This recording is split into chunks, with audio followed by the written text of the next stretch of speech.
saya nginjak abu panas sekali, motor saya lempar, tapi saya tinggal, terus sampai bawah ketemu sama mobil yang bisa ngangkat eee, keluarga tersebut, saya juga ikut diangkat, terus langsung dicek, ternyata kaki saya terbakar. Suasananya itu, bahkan aromanya itu sampai sekarang, aroma aroma yang terbakar sama belerang saya masih masih teringat aroma itu sampai sekarang.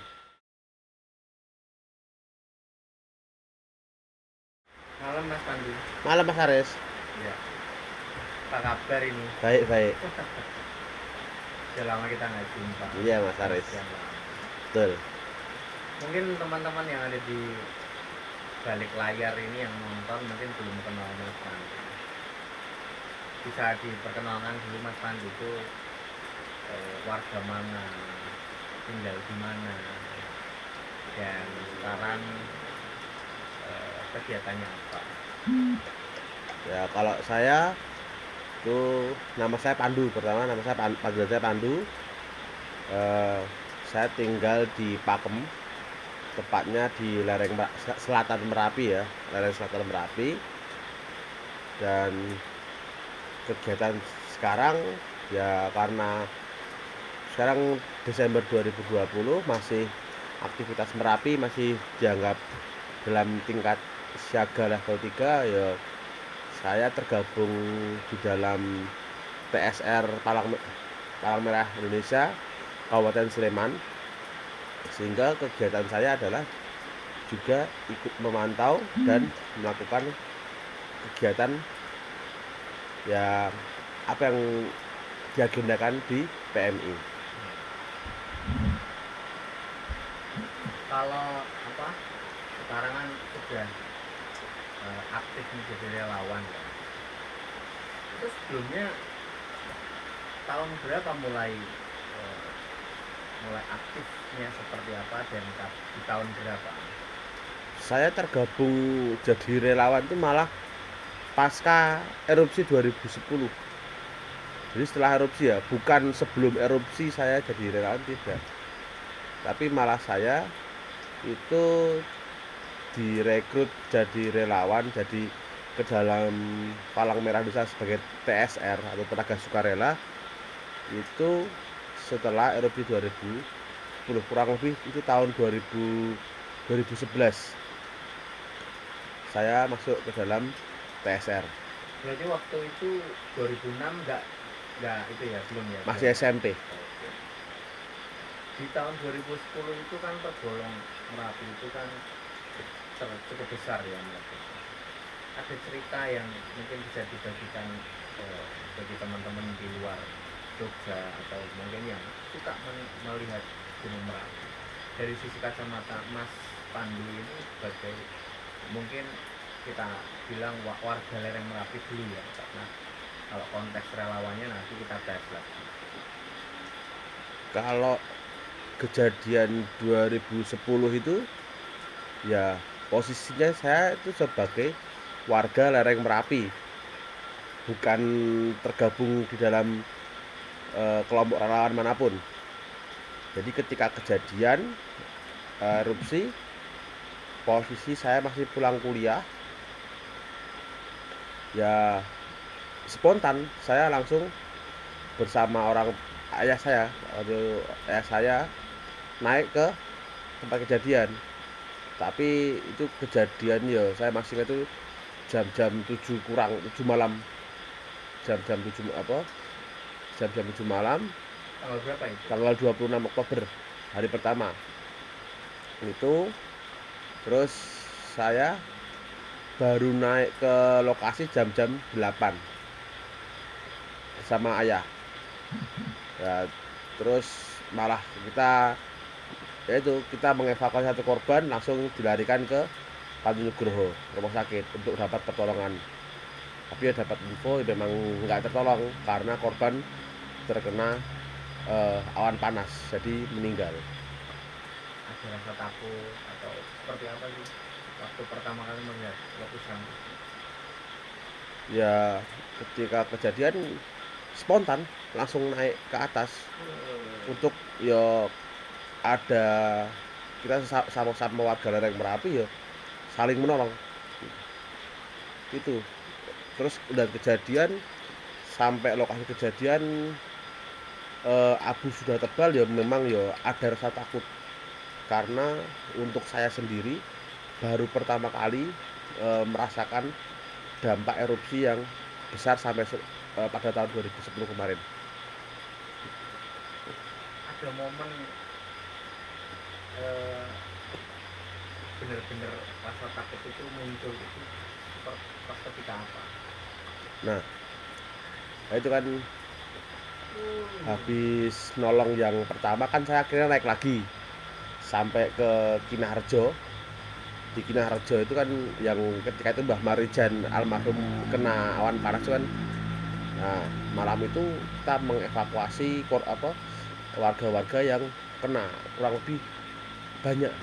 Saya sempat ikut bantu ngangkat korban juga. Nah, lalu saya dapat info dari tim SAR yang lain ada keluarga terjebak di Kali Adem dan saya suruh mengantar oksigen. Sampai sana kan saya sendiri sebenarnya dengan teman, tapi teman nggak bisa lewat karena motor biasa, saya pakai punya motor trail.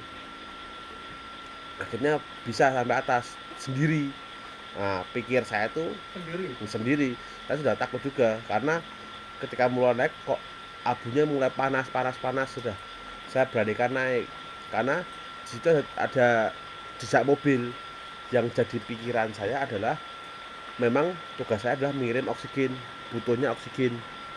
Nah, ternyata sampai atas itu tidak ada apa-apa, nggak ada tim SAR ataupun, cuma keluarga yang terjebak itu dan sudah mereka keluar, tetapi malah motor saya terprosok ke abu yang cukup dalam. Akhirnya motornya ya kayak slip gitu. Saya nginjak abu panas sekali, motor saya lempar, saya tinggal. Akhirnya saya turun dengan keluarga tersebut. Ya bisa dibilang misi saya gagal karena saya kan tujuannya mengantar oksigen. Tapi ya saya turun, di situ ada ibu-ibu, ada anak-anak dan memang ibu-ibu tersebut tidak menggunakan alas kaki yang cuma sendal. Terus saya menawarkan diri untuk menggendong sampai ke bawah. Ya kita turun dengan estafet barang untuk diinjak karena abu panas sekali, sehingga untuk menghindari panas kita estafet alas. Jadi saya masih ingat itu ada kurang lebih orang 8. Jadi kita maju, yang belakang ranting ke depan, maju lagi begitu. Ya yang sempat bikin takut memang itu kan habis erupsi pertama ya masih ada guguran lah dari di belakang kedengeran. Saya masih ingat itu ya, yang saya rasakan ya merinding ya, saya udah pasrah gitu. Malam itu saya pasrah, akhirnya saya cuma bisa berdoa saja, berdoa. Masih bisa jalan waktu itu? Masih jalan, terus sampai bawah ketemu sama mobil yang bisa ngangkat keluarga tersebut. Saya juga ikut diangkat, terus langsung dicek, ternyata kaki saya terbakar, kena abu panas melepuh kaki saya. Ya untung saja ya masih selamat lah. Berarti keluarga yang dituju untuk mengantarkan oksigen tadi itu nggak jadi? Jadi karena informasi pertama adalah butuh oksigen gitu. Saya kira saya sudah ada tim SAR tapi kekurangan oksigen. Akhirnya misi saya yang pikir adalah mengantar oksigen begitu. Terus ada yang ditolong nggak? Maksudnya ada yang dibawa turun itu siapa? Sehingga saya tuh kalau yang dikatakan oleh teman-teman sama warga dari itu keluarga Pak Ponimin, itu warga yang atas itu salah satu keluarga dari mereka ketika kejadian berlindung dalam rumah, jadi tidak sempat mengungsi. Itu yang digendong Istrinya. Oh, istrinya. Pak Poniminnya Jalan karena istrinya kan cuma pakai sendal, Saya Tapi menawarkan, waktu digendong tidak sadar kakinya. tidak sadar, ya, baru sadar sampai bawah, langsung dibuka kok melepuh, bawa ke rumah sakit, apa untuk mendapatkan pertolongan pertama. Apa yang terpikir pada saat itu Mas Pandi membawa oksigen itu tanpa berpikir panjang? Kan tadi bareng sama temen, tapi temen kan kendaraannya nggak bisa lewat. Saya yang punya kendaraan trail, kadang kan banyak pohon-pohon tumbang, saya bisa lewat. Nah, pikiran saya ya, karena saya mempunyai ya, fasilitas yang atau akses apa kendaraan yang bisa digunakan untuk melakukan hal tempat tersebut, itu yang membuat saya ada kepercayaan diri. Saya menawarkan diri. Itu tim SAR yang mengatakan ketika di Rajo itu mengatakan itu apa, satu keluarga terjebak butuh oksigen, mobil nggak bisa masuk. Saya bilang ada trail, saya bawa trail, saya menawarkan diri, akhirnya saya berangkat begitu. Kondisi saat itu Merapi masih Pasca selesai tanggal 26 malam itu sudah selesai, tapi kan terus berlanjut November apa tanggal 30 itu. Nah, itu baru hari pertama tapi erupsi. masih ada aktivitas ya. Masih ada. Apa yang membuat hati Mas Pandi menawarkan diri? Padahal Anda tahu risikonya sangat-sangat bahaya. Mungkin karena yo sudah feeling saja. Feeling saya tahu daerahnya, karena saya juga adalah warga yang Merapi, saya tahu jalurnya begitu, sehingga ya saya punya akses kendaraan. Nah, itu yang kalau buat yang apa untuk melakukan diri ya pada malam itu ya cuma spontan saja, nggak ada nggak ada motif-motif tertentu. Kita malam itu ya apa yang bisa kita lakukan begitu. Untuk membantu. Untuk membantu tadi itu, karena saya bisa melakukan itu, karena saya mempunyai kemampuan dalam hal itu, saya punya fasilitas kendaraan, saya dapat melakukan itu, ya saya menawarkan diri saya. Yang menjadi pikiran saya adalah misi saya adalah mengantar oksigen begitu ke keluarga tersebut.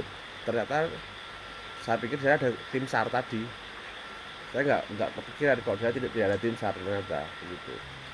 Ada nggak sih waktu itu sebagai warga Merapi nih, lereng Merapi, ada tanda-tanda mungkin sebelum Mas Pandi ini dan keluarga juga menyaksikan letusan itu apa terjadi?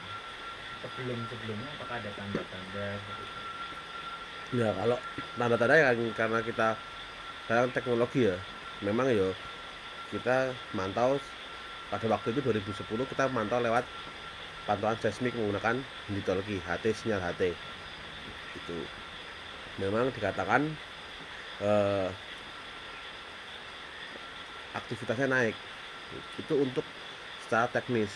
Kalau untuk secara apa ya alam sendiri, memang pada waktu itu 2010 banyak hewan yang sudah pada turun, monyet ya, pada waktu ada macan sudah pada turun begitu. Itu sebagai tanda, oh berarti di atas ada aktivitas naik. Apakah Mas Pandu menyaksikan sendiri? Kalau monyet iya, kalau macan tidak. Kalau apa? Monyet Di mana itu? di apa, di Kali Adem, di daerah apa area Kali Adem, pada waktu dekat rumah Mbah Marijan. Di situ kan monyet pada turun. Terus beberapa tempat katanya ditemukan jejak macan. Sudah, makanya itu tanda. Selain tanda alam, mungkin tanda suara mungkin ada? Tidak. Saya ya karena kita pada waktu itu ya yang menjadi tanda itu cuma alam dan alat seismik, ya itu saja yang kita pantau. Oke. Nah, sebagai warga lereng Merapi, Mas Pandi sendiri untuk menanggapi dan menyikapi aktivitas Merapi itu seperti apa sih? Kalau erupsi Merapi yang sampai sekarang saya alami itu sudah ya dibilang berulang kali. Jadi ada yang, kalau yang saya pelajari adalah ada namanya mitigasi bencana. Mitigasi bencana itu adalah ya kita mempunyai planning tentang minimal untuk diri kita sendiri sebelum erupsi dan ketika erupsi dan pasca erupsi kita mau apa. Jadi sudah ada planning. Jadi ketika hal tersebut terjadi kita sudah nggak kaget, itu sudah alami lah gitu loh. Kita sebagai warga Merapi sudah eh, seperti sudah kebiasa. Oh, Merapi aktivitas naik, oke kita ngungsi. Oh, Merapi sudah normal, kita naik lagi. Ya kita bukannya kita tidak melawan alam, kita mengikuti alam tersebut. Kalau orang kata apa yang dikatakan ya Merapi duwe gawe, ya kita harus ikut yang terjadi. Itu memang siklus toh, siklus alam. Kita nggak bisa melawan hal tersebut. Kalau rumah Mas Pandu sendiri jaraknya berapa kilo dari puncak? Nah, kalau rumah saya kan di Pakem, jaraknya ini kurang lebih 13 kilo dari puncak Merapi. Ini masuk ke dalam ring 2, KRB, ring 2. Jadi ketika 2010 itu juga diturunkan. Akhirnya 2010 saya juga mengungsi ke bawah, ke kota. Bisa kembali flashback di 2010. Itu kan cukup besar ya. Kondisi di sekitar lingkungan rumah Mas Pandu atau warga sekitar seperti apa pada saat itu? Nah, pada waktu itu kan eh, kita kan tidak menyangka karena sebelum-sebelumnya eh, erupsi itu tidak sebesar 2010. Warga tuh bingung ketika mau mengungsi, kita mengungsi kemana. Jadi akhirnya warga terpencar, warga dusun kampungnya terpencar. Nah itu terus ada ke yang anaknya ke sana, orang tuanya ke sana, jadi terpisah-pisah ketika kejadian. Ya itu yang sekarang membuat kita kampung punya manajemen sendiri ketika ada bencana. Ketika ada bencana kita harus kampung itu ada titik kumpul sendiri, terus mengungsi kemana, jadi ada datanya untuk memantau warga itu mau pergi kemana, mengungsi kemana untuk berikutnya. Itu yang sekarang ini yang disebut mitigasi bencana, itu untuk kampung saya di Pakam sini. Jadi dari pengalaman 2010, karena kondisinya pada waktu itu kita nggak nyangka sampai sebesar itu, ya ini yang kita pelajari. Kalau misalnya terjadi lagi hal yang sama atau yang lebih malahan, kita nggak tahu ya untuk berikutnya gitu. Sudah mengalami beberapa periode siklus letusan Gunung Merapi. Nah, Mas Pandu dan keluarga atau mungkin saudara di dekat rumahnya tidak merasa khawatir gitu jikalau erupsi berikutnya ini kita nggak tahu seperti apa. Ya kita tadi Mas, ada mitigasi bencana kan kita mempersiapkan diri dari sebelum terjadi erupsi, ketika erupsi dan pasca erupsi. Persiapan itu tidak cuma berupa barang atau apa yang perlu kita gunakan ketika mengungsi, tidak. Jadi kita juga ada persiapan ekonomi juga, tabungan ada, apa yang perlu diselamatkan, yang menjadi hal tersebut ya kita investasi kita tuh apa, itu yang perlu inventaris kita apa, itu yang perlu diselamatkan. Jadi ketika pasca erupsi barang-barang tersebut ya atau kita untuk recovery-nya atau pemulihan cepat. Nah, sekarang kan sudah menjadi bagian dari relawan. Bisa sedikit diceritakan kapan waktu itu mulai siap untuk menjadi relawan? Kalau jadi relawan sendiri kan saya tergabung ke dalam Palang Merah Indonesia itu di TSR Tegas Sukarela itu kan 2011. Itu ya karena ada pengaruh dari keluarga juga. Ayah saya juga relawan tergabung di PMI, om saya juga ketua PMI. Jadi kan ya secara ya karena melihat Pandu itu juga sosialnya kuat, akhirnya saya ditarik untuk jadi bagian dari tenaga sukarela di Palang Merah begitu. Ketua PMI mana tadi Om? Kalau Om ketua PMI Kecamatan Lakem, Sudah berapa lama keluarga menjadi seorang relawan? sudah dari, kalau ayah itu dari 94, itu sudah dari erupsi 94 yang saya rasakan ya. Sudah dari tahun 94 sampai 2010 bahkan sampai sekarang itu masih jalan. Jadi ayah Anda itu sudah menjadi relawan tahun 94. Berarti sudah mengalami beberapa siklus Iya. dari beberapa tahun ya sampai sekarang. Iya. Mungkin sekarang akan seperti apa dia apa yang diajarkan ayah dan lingkaran keluarga Anda yang menjadi relawan itu kepada Anda sendiri? Apa yang Anda dapat? Kalau Bapak tidak mengajarkan secara langsung ya, seperti mengguru tidak, tetapi apa yang dilakukan Bapak kita lihat. Oh, Bapak itu ketika erupsi, melihat erupsi itu seperti ini, menghadapi seperti ini. Jadi kita paham apa yang kita harus lakukan. Contoh, ketika erupsi seperti ini, Bapak memantau, kita sudah paham. Oh, seperti ini erupsinya seperti 2010 kemarin, ini kita harus ngungsi gitu. Misalnya enggak ya enggak gitu. Jadi secara tidak sadar itu sudah menjadi kebiasaan diri kita sendiri. Jadi ya Bapak tidak mengajarkan erupsi itu gini-gini, tidak, tapi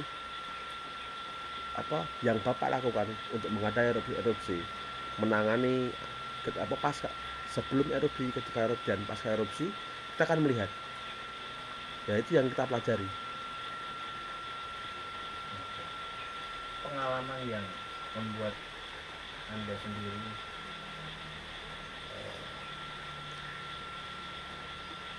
berkesan selama sekarang menjadi relawan itu apa? Kalau saya tergabung dalam relawan ya, yang pasti adalah ilmu saya nambah.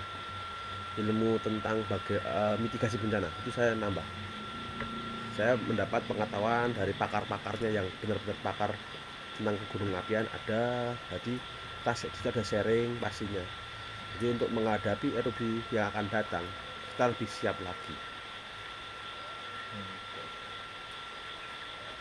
Kembali lagi konteks sebagai warga lereng Gunung Merapi, peristiwa apa yang tidak pernah Anda akan lupakan sampai sekarang ketika Anda terjun mengalami melihat langsung ganasnya Gunung Merapi meletus? Yang saya tidak lupakan ya ketika tanggal 26 Oktober 2010 lalu. Dan ketika saya salah satu adalah ketika saya mengevakuasi keluarga tersebut, dan ketika melihat bagaimana kekuatan alam itu benar-benar maha besar. Bagaimana melihat kampung Kinarrejo yang pada waktu itu rimbun dengan pohon-pohon rata, terkena awan panas. Saya masih sampai sekarang masih teringat di memori saya suasananya itu, bahkan aromanya itu sama sekarang, aroma aroma yang terbakar, aroma belerang, saya masih teringat aroma itu sampai sekarang. Enggak menjadi trauma karena itu sudah jadi karena kita tinggal di daerah rawan bencana ya, kita salah satu bentuk mitigasi diri itu menjadi bentuk mitigasi diri kita sendiri. Kalau kita tidak survive dari trauma, kita akan selalu merasakan ketakutan tinggal di lereng Merapi. Nah, makanya itu kan kita sebagai warga lereng Merapi, ketika aktivitas naik, oke, kita pantau. Misal waktu kita harus ngungsi gitu. Jadi tidak melawan alam, kita mengikuti apa yang alam kehendaki, seperti itu. Apa yang kita harus bisa melihat kejadian ini sebagai bentuk mitigasi. Kita harus belajar mitigasi bencana. Jadi kita harus sudah siap ketika mempersiapkan diri, minimal diri kita sendiri ketika menghadapi sebelum terjadi erupsi, ketika erupsi, dan pasca erupsi. Jadi kita tidak kaget. Ya, kita dengan cara apa? Kita mengikuti eh, tidak sembrono untuk menghadapi. Kalau kita waktu yang ngungsi, ngungsi. Waktu kita kembali, kembali. Jadi jangan melawan apa yang alam kehendaki. Oke. Terus untuk saat ini kan di tahun 2020 eh, status Merapi mulai naik lagi menjadi siaga.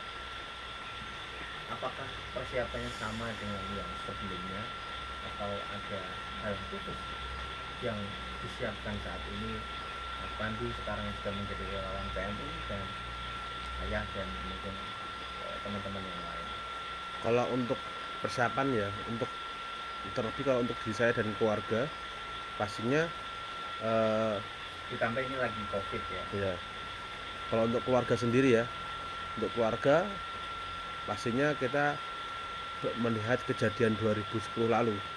Nah, kalau misalnya kita harus terpaksanya mengungsi sampai ring harus sampai ke bawah, kita sudah ada persiapan tempat mengungsi sudah ada, di rumah siapa kita harus tuju, dan barang apa saja yang harus diselamatkan. Itu kita sudah ada. Jadi persiapannya nggak jauh beda Nggak jauh. sebelumnya.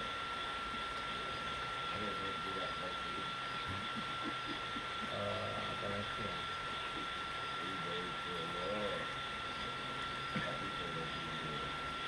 Apa yang belum aku tanyakan? Aku tak.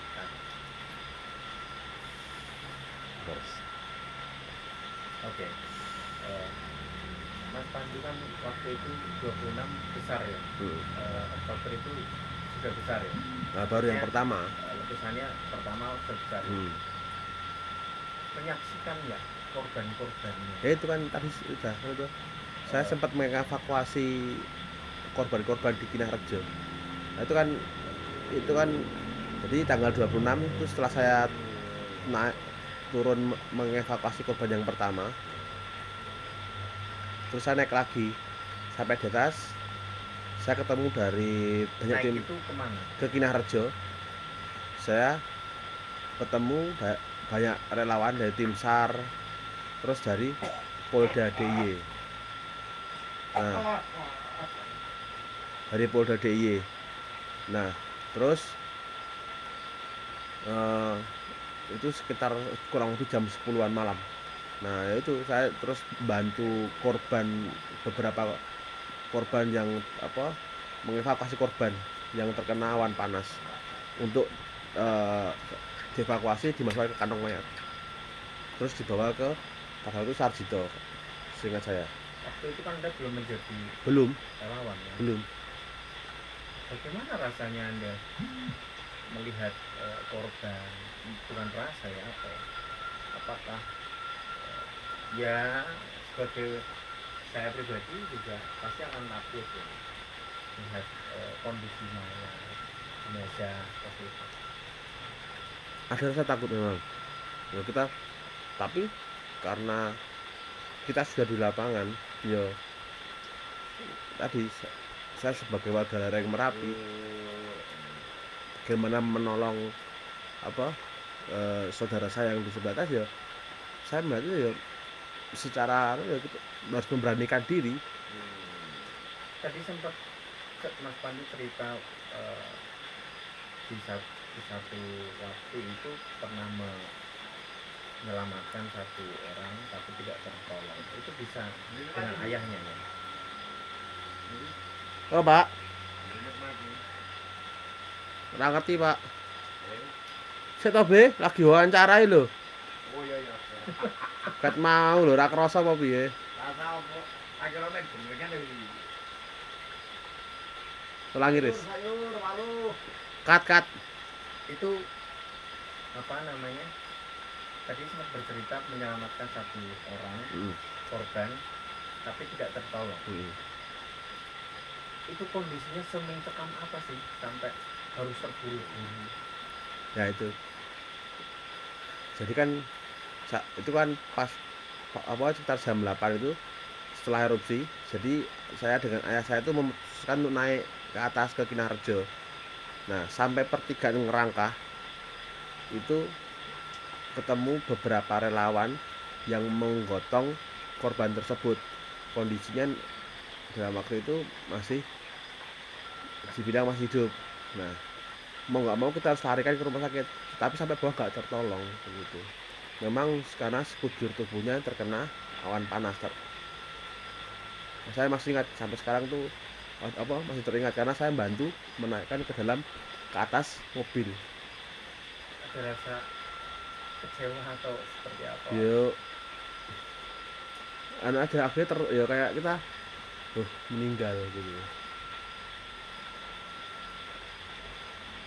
Nah, Pandu ini sudah menjadi relawan. Eh, hal apa yang